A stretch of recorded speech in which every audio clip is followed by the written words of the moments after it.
এবার সমতলের মাটিতে সবুজ পাতার ফাঁকে দোল খাচ্ছে টসটসে লাল সবুজ আঙুর। এতদিন দেশের বাজারে বিদেশ থেকে আসলেও এখন সেই আঙুরই ফলছে পঞ্চগড়ের সমতল মাটিতে। উত্তরের কৃষি নির্ভর জেলা পঞ্চগড়। এখানকার মাটিতে ইতোমধ্যে সফল হয়েছে চা, কমলা ও ড্রাগন ফলের চাষ। এবার সেই সাফল্যের ধারাবাহিকতায় সদর উপজেলার হাফিজাবাদ ইউনিয়নের প্রধান পাড়া এলাকায় পরীক্ষামূলকভাবে গড়ে তোলা হয়েছে একটি আঙুর বাগান। ৫০ শতক জমির ওপর গড়ে ওঠা বাগানটিতে রয়েছে প্রায় ৪০০টি বাইনকুট জাতের আঙুর গাছ। মাত্র ১১ মাস বয়সেই অধিকাংশ গাছে এসেছে থোকায় থোকায় ফল। আমাদের এখানে মোট জায়গা রয়েছে মোট ৫০ শতক।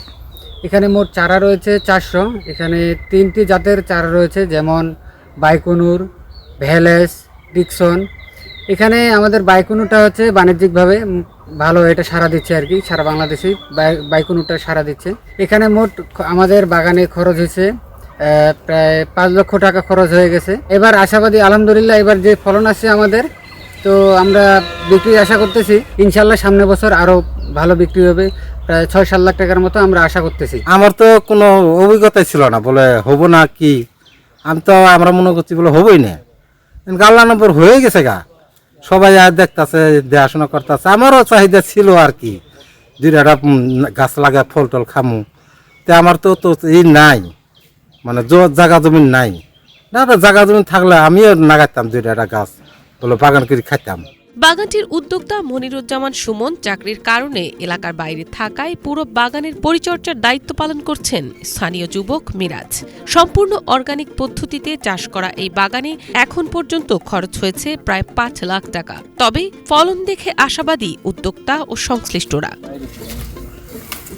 সমতলের মাটিতে আঙ্গুর চাষে এমন সফলতা আগে চোখে না পড়ায় প্রতিদিনই দূর দূরান্ত থেকে মানুষ ছুটে আসছেন বাগানটি দেখতে। কেউ ছবি তুলছেন, কেউ জানতে চাইছেন আঙ্গুর চাষের খুঁটিনাটি। পঞ্চগড় যেহেতু অপার সম্ভাবনাময় একটা এরিয়া, এর আগে সিলেটে চা হতো, এখন পঞ্চগড়ে হচ্ছে। আবার এখন আঙ্গুর এই জাতটা যতটুকু আমি শুনলাম এটা রাশিয়ান। তো পঞ্চগড়ের আবহাওয়ায় বা আমাদের এই আবহাওয়ায় এই জাতটা চাষ হচ্ছে, তো এটা শুনে আমি খুব অভিভূত। মাত্র ১১ মাসে এত সুন্দর একটি বাগান হয়েছে, যেটা দেখে যে কেউ আপ্লুত হবে এবং এখান থেকে অর্থনৈতিক সমৃদ্ধি আসবে। আঙ্গুর মানে বাগান এই দেখার উদ্দেশ্য করেই আমরা আসছি। তো আসলে দেখলে আসলে ভালো লাগলো। আসলে একটা আরবিতে প্রবাদ আসছে, সেটা হলো যে লা তাজনি শাউকাল এনাব। আসলেই এই আঙ্গুর যেহেতু আমাদের জন্য একটি ভিটামিন বই নিয়ে আসে, উত্তরাঞ্চলে যে একটা সুন্দরভাবে আঙ্গুর হবে এটা আমি কল্পনা করতে পারিনি। সুন্দর ভালো লাগলো মানে আঙ্গুরের বাগানটা দেখে। আমরা এর আগে তো আঙ্গুর বাইরের দেশ থেকে কিনে এনে খাইতাম। আমার মনে হয় সরকার যদি এটাতে পৃষ্ঠপোষকতা করে, সরকার যদি সাহায্য করে কৃষকদের, তাহলে অনেক কৃষি ভাইই এই আঙ্গুর চাষ করে এটা বৈদেশিকভাবে অনেক লাভবান হবে। দেশে আঙুরের ব্যাপক চাহিদা থাকলেও এর বড় অংশ আমদানি করতে হয় বিদেশ থেকে। কৃষি বিভাগ বলছে, স্থানীয়ভাবে আঙুর উৎপাদন বাড়ানো গেলে কমবে আমদানি নির্ভরতা, বাড়বে কৃষকের আয়, পাশাপাশি তৈরি হবে নতুন অর্থনৈতিক সম্ভাবনা। আমরা যেটা আশা করতেছি কৃষি বিভাগ, সেটা হচ্ছে যে আমরা যদি সঠিক জাত নির্বাচন করতে পারি, তাহলে বিদেশি ড্রাগন ফলের মতো আঙ্গুর ফলও বাংলাদেশে ব্যাপকভাবে ছড়িয়ে পড়বে এবং এটি অনেক পুষ্টি সমৃদ্ধ একটি ফল।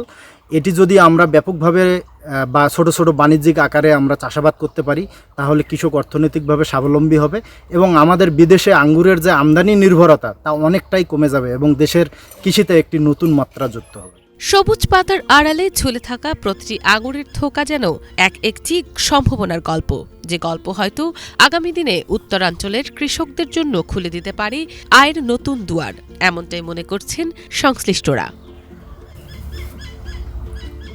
Banglavision news desk.